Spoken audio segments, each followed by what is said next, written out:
I think I started thinking about it as an accommodation issue, and over time I've come to think of it as a civil rights issue. And that took time, and I think it was also the community may have changed a little bit how it tells its story. But I think the most compelling stories that we have worked on are those that are involving it being a civil right, that people with a disability should have the same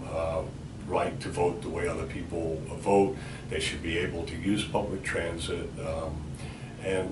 You know, so that's to me the way I grew in understanding it,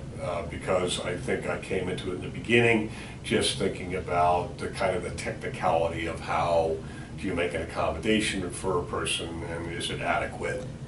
but not so much thinking about the bigger perspective of does this person get a full life and get to participate fully despite the fact they have a disability. I think the hurricane story and the lack of the city's preparation to accommodate people with disabilities during the emergency, both before, during, and after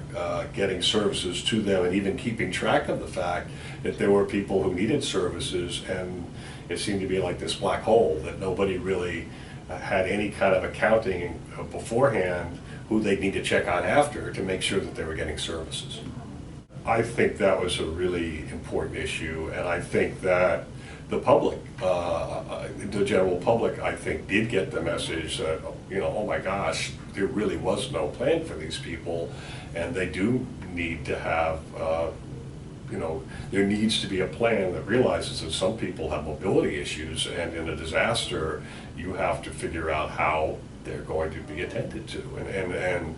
you know, the administration clearly was of the opinion that they had done all of their homework and they had this excellent plan, but the facts, you know, showed that they did. And a federal judge agreed. Right, and a federal judge agreed.